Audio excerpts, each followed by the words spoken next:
नमस्कार, स्वागत है आप सभी का देश देशांतर में। मैं हूं आपके साथ अमृता चौरसिया। देश देशांतर में आज हम चर्चा करेंगे महामारी के समय में ऑक्सीजन की बढ़ती मांग के बीच केंद्र सरकार की ओर से राज्यों को दिए गए दिशा निर्देश पर। पिछले 24 घंटों में भारत में कोरोना संक्रमण के 3.14 लाख नए मामले सामने आए। ये पूरी दुनिया में अब तक का एक दिन में दर्ज होने वाले नए केसेस का सबसे बड़ा आंकड़ा है। महामारी की दूसरी लहर के दौरान ऑक्सीजन की मांग बढ़ने से देश के तमाम अस्पताल ऑक्सीजन की किल्लत से जूझ रही हैं। और इसी बीच केंद्र सरकार ने अस्पतालों में ऑक्सीजन की आपूर्ति को लेकर कई बड़े फैसले लिए और कहा है कि राज्यों के बीच प्रतिबंध नहीं लगाया जाए, ऑक्सीजन ले जाने वाले वाहनों को अंतरराज्य आवाजाही की अनुमति दी जाए। इसके अलावा ऑक्सीजन मैन्युफैक्चरर्स पर भी किसी तरह की कोई पाबंदी नहीं लगाई जाएगी। ऑक्सीजन सप्लायर्स पर सप्लाई करने की कोई लिमिट नहीं होगी, लेकिन इसके साथ ही ये सुनिश्चित करना जरूरी होगा कि ऑक्सीजन की सप्लाई सिर्फ हॉस्पिटलों में की जाए। आंकड़ों के मुताबिक कोरोना वायरस महामारी के फैलने से पहले भारत में प्रतिदिन 700 टन ऑक्सीजन की जरूरत थी, लेकिन महामारी के दौरान 2020 में इसकी मांग 4 गुना ज्यादा बढ़कर प्रतिदिन जो है वो 2800 टन पर पहुंच गई। वहीं मौजूदा वक्त में देश में प्रतिदिन 5000 टन ऑक्सीजन की जरूरत है।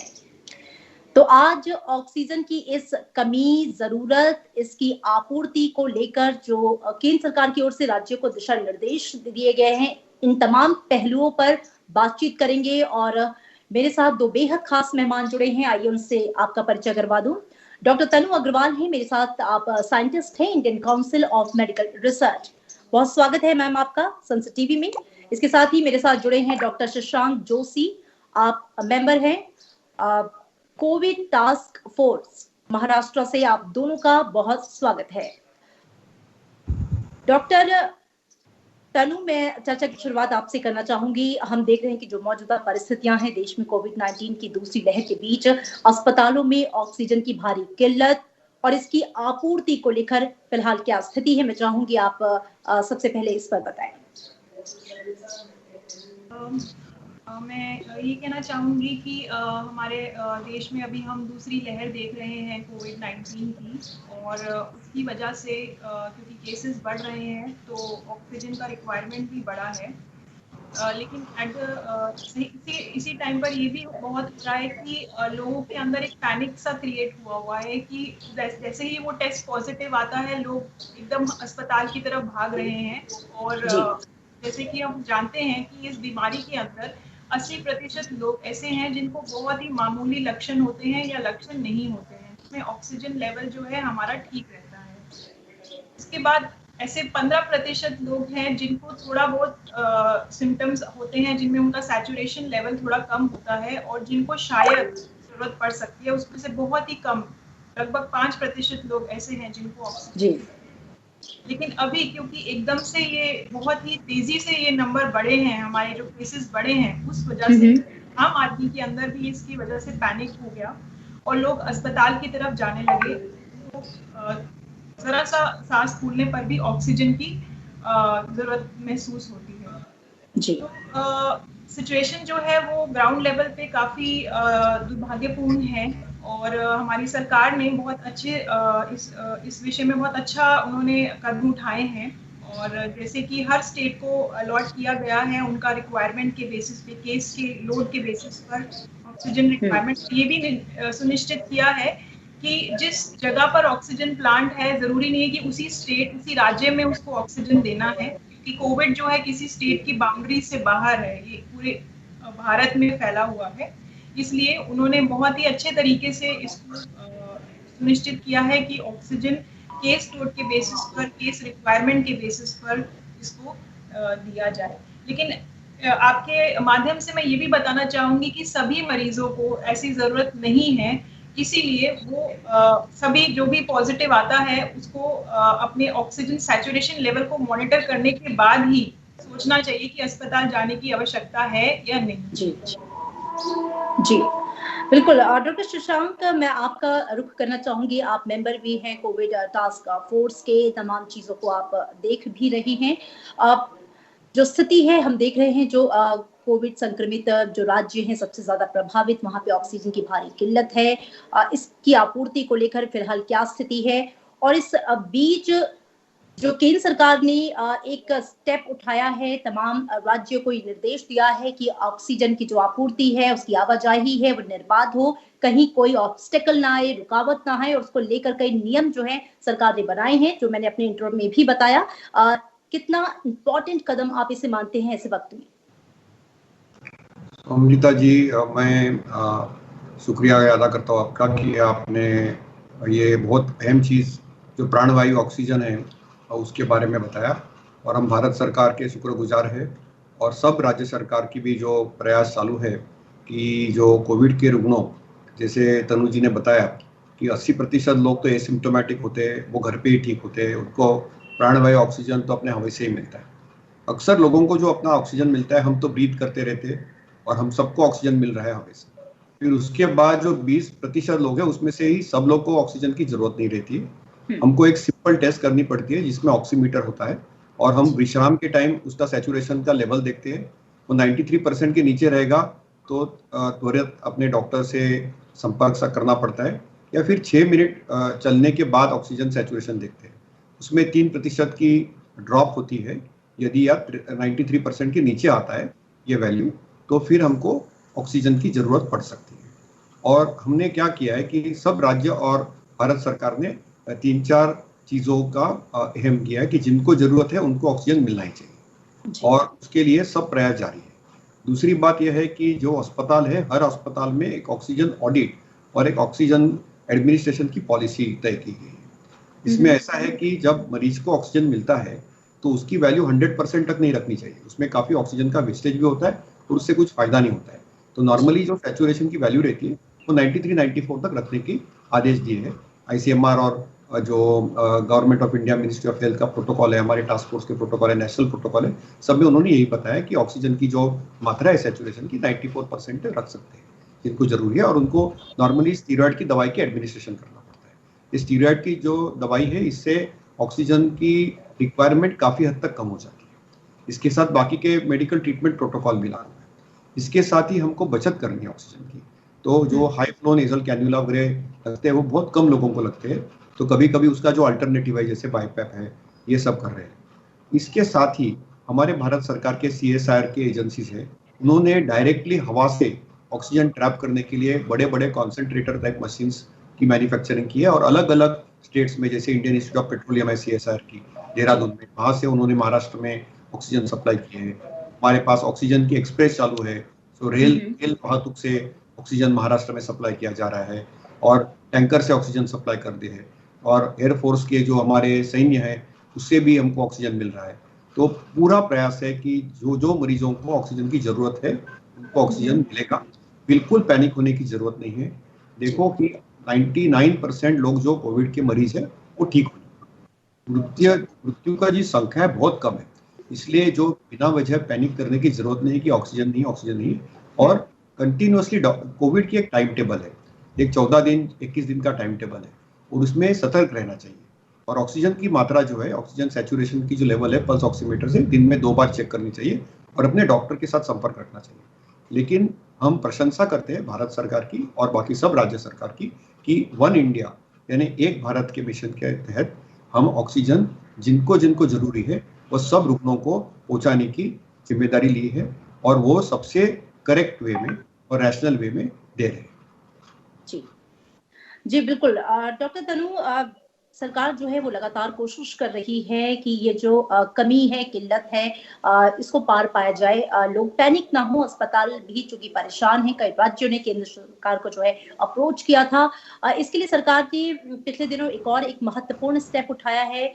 जो उद्योग हैं उनको ऑक्सीजन की आपूर्ति जो है अगले आदेश तक उसे रोक लगा दी गई है। जो हालांकि 9 उद्योग ऐसे हैं जिन्हें प्रतिबंध से छूट दी गई है, जो इम्पोर्टेंट है।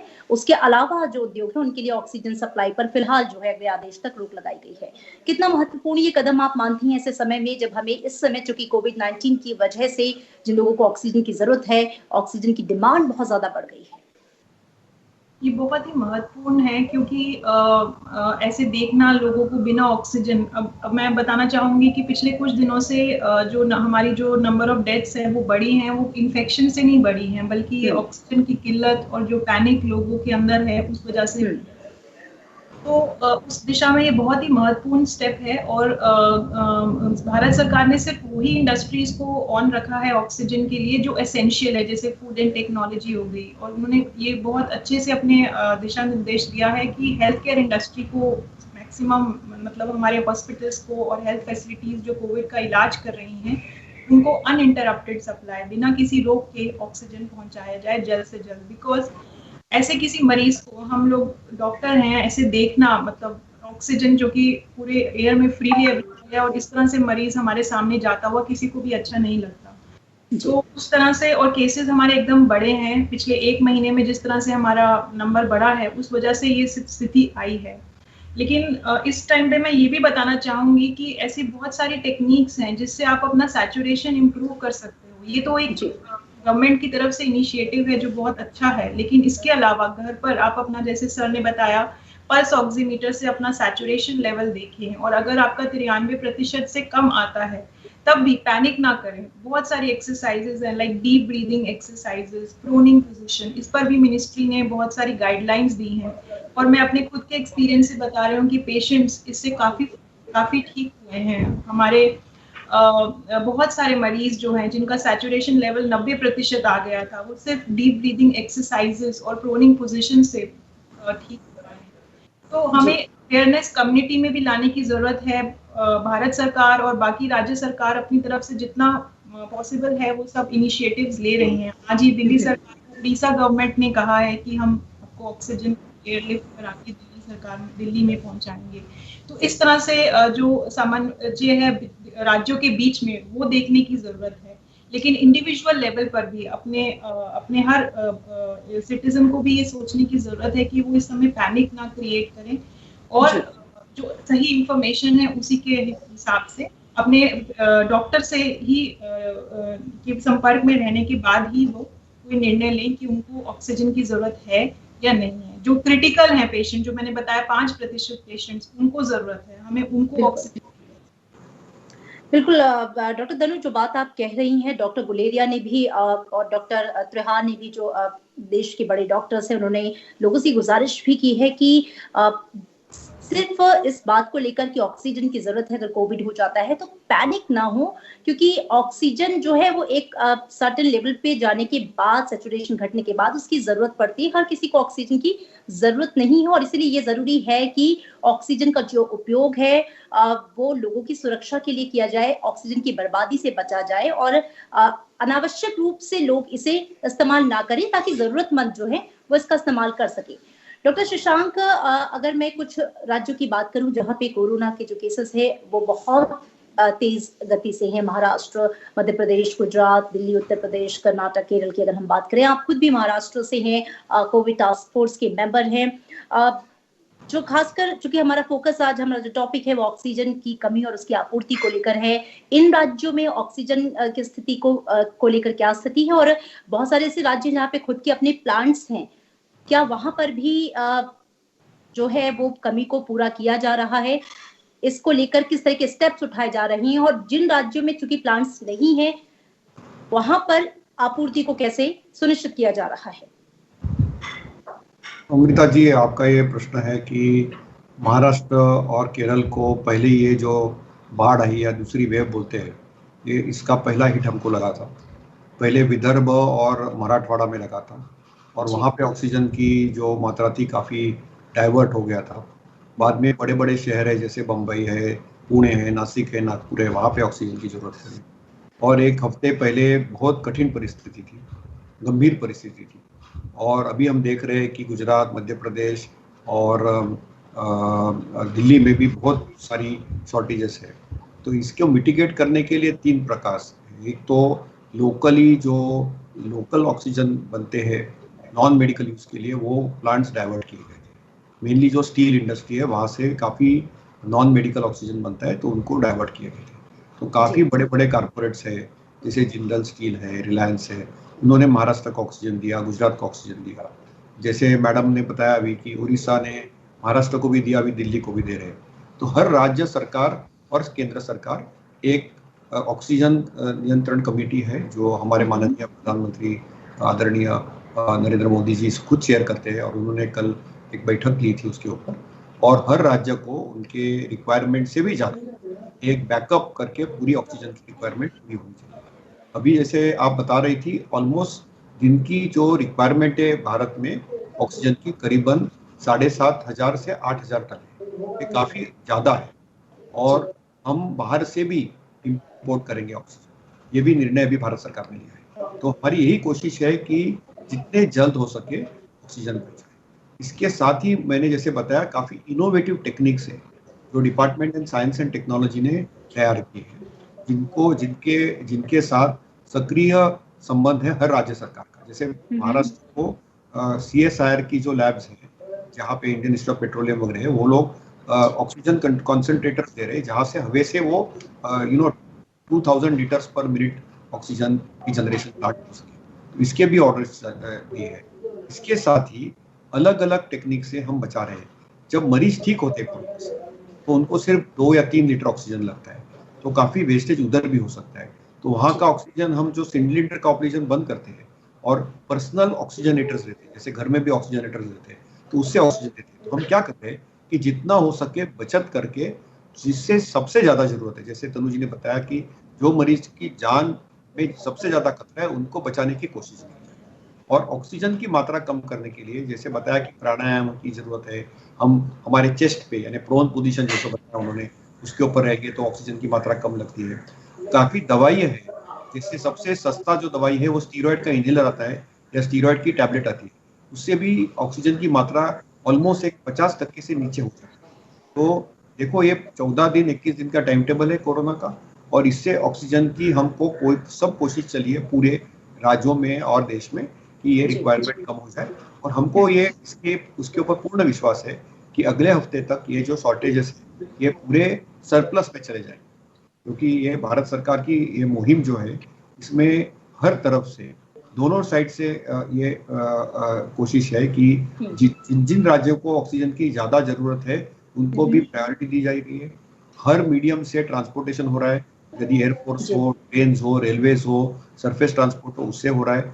उसके लिए लगने वाली कोई भी दिक्कत है वो मिनिस्ट्री ने क्लियर कर दी है। और इसके अलावा भी जो लोकली हवा से जितना ट्रैप करके ऑक्सीजन हम बना सकते हैं, उसकी भी जारी हर कोशिश जारी है कि मरीजों को कोई भी असुविधा नहीं होए, और ऑक्सीजन जो प्राणवायु है वो हमारे सब कोविड मरीजों को सही वक्त पे मिलना जरूरी है, और सही लेवल पे रखना विद मिनिमम वेस्टेज। ये भी डॉक्टर शशांक, इससे जुड़ा एक अगला सवाल मैं चाहूंगी आपसे ही पूछ लूं कि कुछ जानकार, कुछ लोग ये भी कह रहे हैं कि जो ऑक्सीजन का समय संकट है, कमी का, वो उपलब्धता का नहीं है। ऑक्सीजन जो है पर्याप्त मात्रा में। ऑक्सीजन जो है वो जगह जगह पहुंचाने को लेकर संकट है। सभी राज्यों में ऑक्सीजन बनाने के संयंत्र नहीं है, हम जानते हैं, इसलिए जहां इसका उत्पादन होता है वहां से उन राज्यों में इसे पहुंचाया जाता है जहां पर इसका संयंत्र नहीं है या जहां पे उत्पादन नहीं होता है। तो चुनौती एक राज्य से दूसरे राज्य तक पहुंचाने की है। ये भी एक बड़ी जो वजह है वो इस वक्त बन रही है ऑक्सीजन की किल्लत को लेकर। आप ये मानते हैं? हाँ, मैं बिल्कुल मानता हूँ, और इसीलिए भारत सरकार ने एयरफोर्स से लेके भारतीय रेलवेज को इन्वॉल्व करके सरफेस ट्रांसपोर्ट और ऑक्सीजन के ट्रक्स को लेके, और अलग अलग टाइप ऑफ ट्रक्स आते हैं, उसमें अलग अलग मैकेनिज्म्स है। सब कोशिश जारी है कि जितने जल्द हो सके वो ऑक्सीजन वो जगहों पे पहुंच सके। फॉर एग्जांपल, अभी महाराष्ट्र में ऑक्सीजन आ रहा है विशाखापट्टनम से और तमिलनाडु से, तो वहाँ से पहुँचने में कभी कभी एक टैंकर आएगा तो उसको ऑलमोस्ट 8 दिन लग सकते हैं, और महामारी बहुत फास्ट फैल रही है। तो उसके लिए फास्ट जो ऑक्सीजन एक्सप्रेस है, तो रेलवेज ने इंतजाम किए हैं। कई जगहों पे, जैसे राजस्थान में हमने देखा है कि एयरफोर्स के पायलट्स ने स्पेशल हवाई जहाज से उसको ट्रांसपोर्टेशन किया है। तो भारत सरकार के पास जितने यंत्र है, जितने फास्ट ट्रांसपोर्ट करे ऑक्सीजन, ये सब कोशिश जारी है कि ऑक्सीजन सब जगह पहुंच जाए। ओके डॉक्टर तनु, मेरा अगला सवाल आपसे है। जो आंकड़े हैं उनके अनुसार जो पहली वेव थी कोरोना की, देश में प्रतिदिन उस समय 700 टन ऑक्सीजन की जरूरत थी, यानी कि 2020 में उससे पहले, और 2020 में जो मांग है वो 4 गुना ज्यादा बढ़ गई। 2800 टन तक पहुंच गई। लेकिन जो मौजूदा वक्त है, कोरोना की जो दूसरी वेव आई है, उसमें जो मांग है वो 5000 टन तक बढ़ गई है।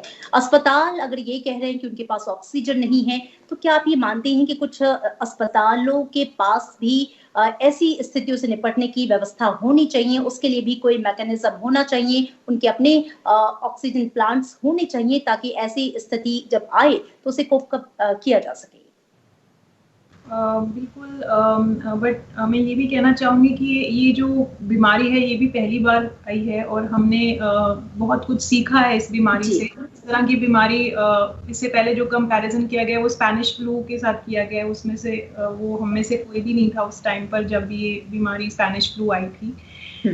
कोविड जो है एक बिल्कुल नोवल कोरोना वायरस डिजीज है, बिल्कुल नया है ये बीमारी। और अगर मैं कहूँ तो हमने काफ़ी अच्छा किया है। पहली लहर जब आई थी उसमें भी हमने काफ़ी चीज़ें सीखी और उससे अपनी जो हमारी कमियां थी उसको पूरा करते हुए हम पहली लहर को पार कर पाए थे।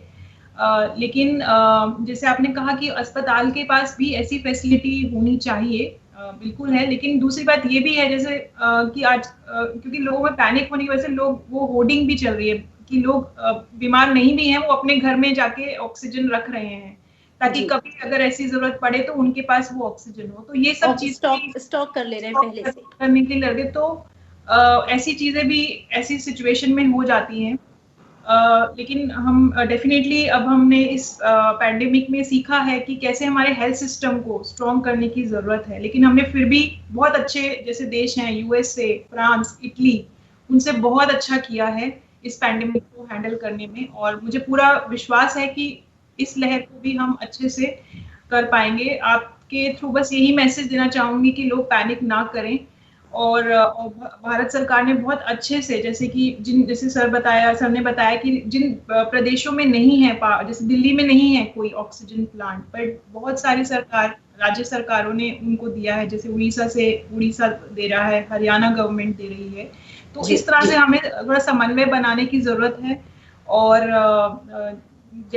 जैसे ही ऑक्सीजन सप्लाई रिस्टोर होती है, मतलब 1-2 दिनों में यहाँ कुछ राज्यों में हो जाएगी, तो ये सिचुएशन भी स्टेबलाइज हो जाएगी।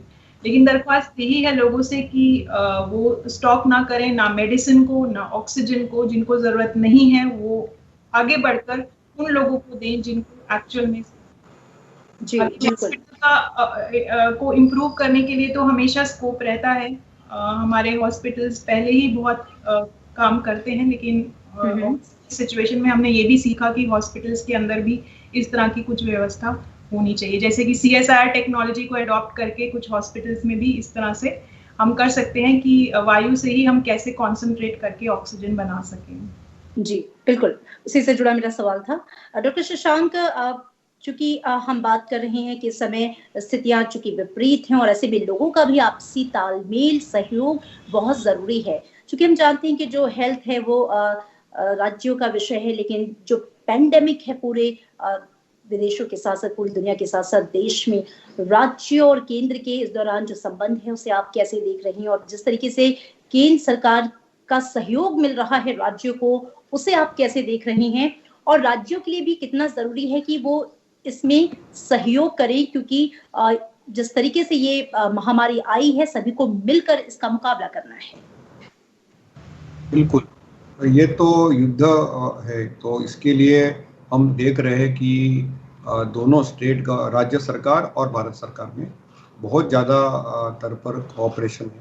और इसमें क्योंकि क्या है कि काफ़ी हद तक ऑक्सीजन जो इंडस्ट्रियल प्रोडक्शन है जहाँ से डाइवर्ट करना पड़ता है, वो सब इंडस्ट्रीज़ का भी हम शुक्रगुजार है कि उन्होंने अपना इंडस्ट्रियल प्रोडक्शन डाइवर्ट करके मेडिकल ऑक्सीजन के लिए एक महीने 2 महीने के लिए देना पड़ेगा। हमने, जैसे मैडम ने बताया कि स्पेनिश फ्लू के बाद ये जो दूसरी लहर आती है वो बहुत तीव्र आती है और वो कभी कभी 1-2-3 महीने रहती है। बट इसमें पैनिक नहीं होना चाहिए। कॉमन सेंस यूज करके, सिस्टमेटिकली प्रोटोकॉल्स को फॉलो करके हम एक भारत के मिशन के ऊपर सब लोग को मदद करके इससे बाहर निकलना है। हम बहुत कॉन्फिडेंट है कि इससे हम बाहर निकलेंगे। और इसलिए जो भाईचारा है अलग अलग राज्यों में और केंद्र सरकार में, ये बहुत सराहनीय है। और इसका जो अभी देख रहे हैं हम कि पूरी अटेंशन ऑक्सीजन हो, दवाई की सप्लाईज हो, टेस्टिंग फैसिलिटीज़ हो, और ऑल्सो अपनी जो जितनी भारतवंश में रिसर्च एजेंसी है जैसे ICMR हो, CSIR हो, और department of science and technology हो, DBT हो, सबका कोऑपरेशन भी मिल रहा है, क्योंकि हमको इनोवेटिव सॉल्यूशंस की भी ज़रूरत है। जैसे मैडम ने बताया कि हमको क्या है कि ये जो वायु है वो ऑक्सीजन जो डायरेक्टली जब ट्रैप कर पाए लोकल लेवल पे, तो ट्रांसपोर्टेशन की भी ज़रूरत नहीं पड़ती है।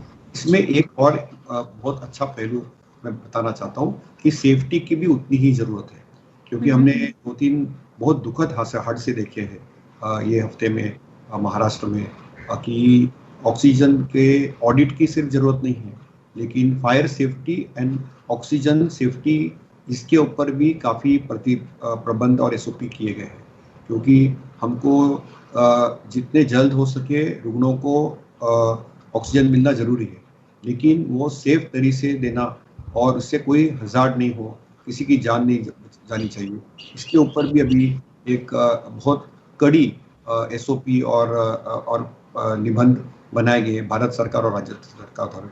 क्योंकि कभी कभी क्या होता है कि ऑक्सीजन के ये जल्द में और पैनिक में कहीं पे भी कोई हादसे नहीं हुए और ये इससे किसी की जान नहीं जाए, क्योंकि ऑक्सीजन है इन्फ्लेमेबल है और इससे स्फोटक है, तो इसलिए कोई हादसा नहीं हुए। हमने देखा है कि एक जगह फायर हुआ था और पहले आपको देखा रहेगा नासिक में भी काफ़ी लोगों की जान गई लीक होने से। तो इसलिए ऑक्सीजन की डिलीवरी होने की इतनी ज़रूरत है, लेकिन उसको सेफली ट्रांसपोर्ट किया जाए और उसके बाद उसका जो एडमिनिस्ट्रेशन है वो भी उतना ही सेफली होना चाहिए, और इसके ऊपर भी काफ़ी अभी अटेंशन है। और कोरोना में जो जान जाती है वो प्राणवायु ऑक्सीजन के डेफिसिट से जाती है, तो इसके लिए जो भी कदम उठा रही है एक वॉर फुटिंग पे, गृह मंत्रालय है, भारत सरकार है, स्वास्थ्य मंत्रालय है और अलग अलग राज्यों के भी स्वास्थ्य मंत्रालय है, ये बहुत अहम है और सही वक्त पे है, और ये पूरे वॉर फुटिंग में उसका इम्प्लीमेंटेशन भी हो रहा है। कभी कभी डिसीजन को काफ़ी टाइम लगता है इम्प्लीमेंटेशन करने में, लेकिन इस बार हम देख रहे हैं क्योंकि ये वॉर लाइक सिचुएशन है, इसलिए भारत सरकार का जो डिसीजन और एक्शन और इम्प्लीमेंटेशन लगभग एक ही टाइम हो रहा है, क्योंकि यहाँ पे एक डिजास्टर या इमरजेंसी है ये पैंडेमिक में, और ये जो दूसरी लहर है ये बहुत फास्ट है, लेकिन जितनी फास्ट इसका स्प्रेड है उतनी फास्ट इसकी रिकवरी भी है। हम पॉजिटिविटी स्प्रेड करना चाहते हैं, तो आपको ऑक्सीजन के वजह से और ऑक्सीजन वायु मिलने से काफ़ी लोग ठीक होके घर आ रहे हैं। हम सिर्फ मौत नहीं कम करना चाहते, हम जैसे मैडम ने बताया 98% जो प्रतिशत लोग हैं वो घर जा रहे हैं और उनको 2 हफ्ते के बाद उनका पूरा या 3 हफ्ते में उनका पूरा कोरोना ठीक भी हो रहा है। हमको पॉजिटिव साइड भी देखनी चाहिए कि कितने लोग जो रुग्ण हैं वो बच रहे हैं। आप पाश्चात्य देश देखेंगे जैसे अमेरिका है, UK है, यूरोप है, वहाँ पे मृत्यु दर काफ़ी ज़्यादा है, उनका दूसरे वेव में भी काफ़ी ज़्यादा है। इस बार लेकिन इसमें एक सुनामी जैसे लहर आने के कारण थोड़ा सा पूरी सिस्टम को थोड़ा सा एक स्ट्रेन आया है, एक धक्का लगा है, बट बिना पैनिक हुए भारत सरकार ने सब अहम कदम उठाए अभी, और हफ्ते 10 दिन में पूरे राज्यों में जहाँ जहाँ जरूरी है, जो फोकस राज्य है, थर्स्ट एरियाज है और Tier 2, Tier 3 टाउन्स है, जहाँ पे इस बार कोरोना की महामारी बहुत तेजी से गई है और वहाँ पे अपना हेल्थ केयर इंफ्रास्ट्रक्चर थोड़ा सा वीक है, वहाँ पे भी ऑक्सीजन सप्लाई करने के लिए उन्होंने जितने कदम है सब उठाए हैं और इसकी हम सराहना करते हैं, और इसके वजह से काफी लोगों की जानें भी बची। बिल्कुल, तो कुल मिला के जो केंद्र सरकार है या राज्य सरकारें भी हैं अपने अपने स्तर पर बेहतर कदम उठा रही हैं और ये सुनिश्चित कर रही हैं कि कहीं से भी जो आपूर्ति है ऑक्सीजन की अलग अलग राज्यों में, खासकर जहां पे ज्यादा जरूरत है वहां पर किसी तरह की कोई बाधा ना आए। और जैसा कि आप लोगों ने भी कहा और बहुत सारे जो देश के बड़े डॉक्टर्स हैं वो भी ये कह रहे हैं कि लोग पैनिक बिल्कुल भी ना हो, ऑक्सीजन की जरूरत हर किसी को नहीं है। अगर किसी को कोरोना हो जाता है, कोविड-19 संक्रमण हो जाता है, तो आप ये ना समझिए कि आपको ऑक्सीजन की ही जरूरत होगी। सैचुरेशन का जो एक लेवल है उस सैचुरेशन के एक नीचे जाने पर, जैसा कि तनु मैम ने भी बताया, उसके बाद ही आपको इसकी जरूरत पड़ेगी, तो आप इसको स्टॉक घर में ना करें, कम उन लोगों के लिए रखें जिनको इसकी असल में जरूरत है। आप दोनों खास मेहमानों का बहुत शुक्रिया चर्चा में हमारे साथ शामिल होने के लिए। इसी के साथ देश देशांतर के आज के अंक में इतना ही। दीजिए इजाजत, नमस्कार।